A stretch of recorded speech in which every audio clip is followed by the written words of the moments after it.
পৃথিবীর সমস্ত ওলামাদের মত বেনামাজি জাহান্নামে যাবে। কেন?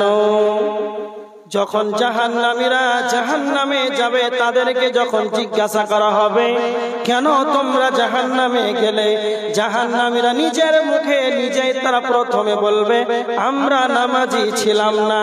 কারণ এটা হলো কোরআনের আয়াত, যালিকাল কিতাবু লা রাইবা ফি। এই কোরআন এমন একটি গ্রন্থ যাতে কোনো রকমের সন্দেহ নাই। আল্লাহ জিবরাইলকে যা বলেছেন নবীজিকে তার ডেলিভারি দিয়েছে, তার মানে এতে কোনো রকমের কোনো সন্দেহ নাই। এটা কোনো হাদিস নয়। মনে ভাববেন যে হাদিসটা তো জাল হতে পারে, এটা তো মনে ভাববেন যে হাদিস তো জাল হতে পারে। তো আব্দুল কাইয়্যুম বলল বেনামাজি জাহান্নামে যাবে। তা হাদিস থেকে যদি বলি তো আপনারা ভাববেন যে হাদিসটা দুর্বল হতে পারে, হাদিসের মান কম হতে পারে, জয়ীফ হতে পারে, মাউজু হতে পারে, বিভিন্ন ধরন হতে পারে। কিন্তু এই স্পষ্ট কোরআনের আয়াত যাতে কোনো সন্দেহ নাই জাহান্নামীরা জাহান্নামে যাবে। কেন? কারণ এটাই যে তারা সালাত আদায় করতে হবে। স্পষ্ট বুঝতে পারলেন? বেনামাজি জাহান্নামে যাবে। আচ্ছা আমাদের এখন যদি আপনারা বলেন,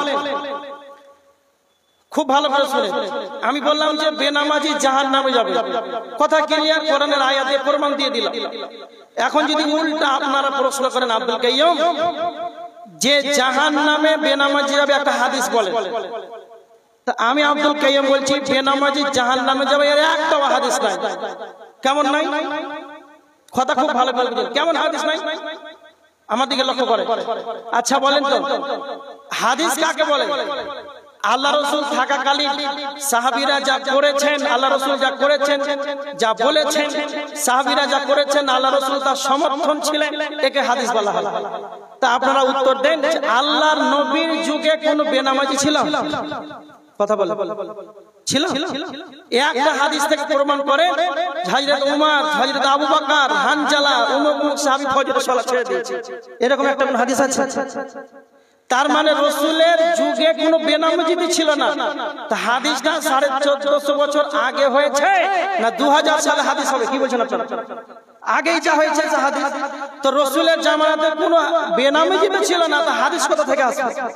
আর একটা কথা লক্ষ্য করে, আপনারা জানেন যে আল্লাহর নবী সাল্লাল্লাহু আলাইহি ওয়াসাল্লামের পিছনে মসজিদে নববীতেও নবীজির পিছনে মুনাফিকরা সালাত আদায় করতেন, জানা আছে?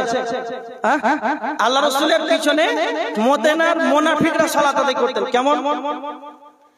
তার মানে আমি কেন কথাটা আনলাম, যে যেই যুগে রাসূলের যুগে মুনাফিকরা, আল্লাহ সুবহানাহু ওয়া তাআলা সূরা নিসার 145 নম্বর আয়াতের ভিতর আল্লাহ বলেছেন মুনাফিকদের সম্পর্কে, ইন্নাল মুনাফিকিনা ফিদ দারকিল আসফালি মিনান নার। মুনাফিকদের সবচাইতে নিচু, জাহান্নামের সবচাইতে নিচু স্থানে জায়গা হবে। কাদের? না তো মুনাফিকদের। কথাটা কেন আনলাম? যারা মুনাফিক তাদের জাহান্নামের সবচাইতে নিচু স্থানে জায়গা হবে। জাহান্নামের নিচু স্থানের, জাহান্নামের নিচু শ্রেণীর লোকরাও যদি আল্লাহ রাসূলের পিছনে ইমামের মতন পিছনে সালাত আদায় করে, তাহলে আল্লাহ রাসূলের জামানায় বেনামাজি ছিল? কথা ক্লিয়ার?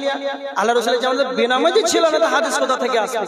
কোরআনের আয়াত এটাই সত্য, এটাই মানতে হবে যে জাহান্নামীরা বলে আমরা সালাত আদায় করতাম না।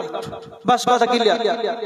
এর জন্য আপনাকে বলি, যতগুলো আমার সম্মুখে লোক বসে আছেন, জলসা শুনছেন, নিজের অন্তরের বিবেকে মাথায় চেতনা দিয়ে নিজেকে নিজে প্রশ্ন করেন কয়জন এশার সালাত আদায় করেছে? আজকেই ফজর কে কে আদায় করেছে? তার মানে কি বুঝতে পারলেন? একটা কথা আপনাকে বলি, এখনই আগে আলোচনা করলাম, মানুষই তো বেশি জাহান্নামে যাবে, তো কেন জাহান্নামে যাবে? বেনামাজি জাহান্নামে যাবে। তাহলে কথা মনে রাখবেন, কতজন মানুষ জাহান্নামে যাবে এটা আমি বলছি না, তবে জাহান্নামী কত যে জাহান্নামের গর্ত হবে, একটা পাথরকে ৭০ বছর লাগবে জাহান্নামে নিচু স্থানে পৌঁছাতে। আর জাহান্নাম কত বড়, যে একটা জাহান্নামীকে বসতে জায়গা লাগবে মক্কা থেকে মদিনার মধ্যবর্তী জায়গা। কি বুঝতে পারলেন?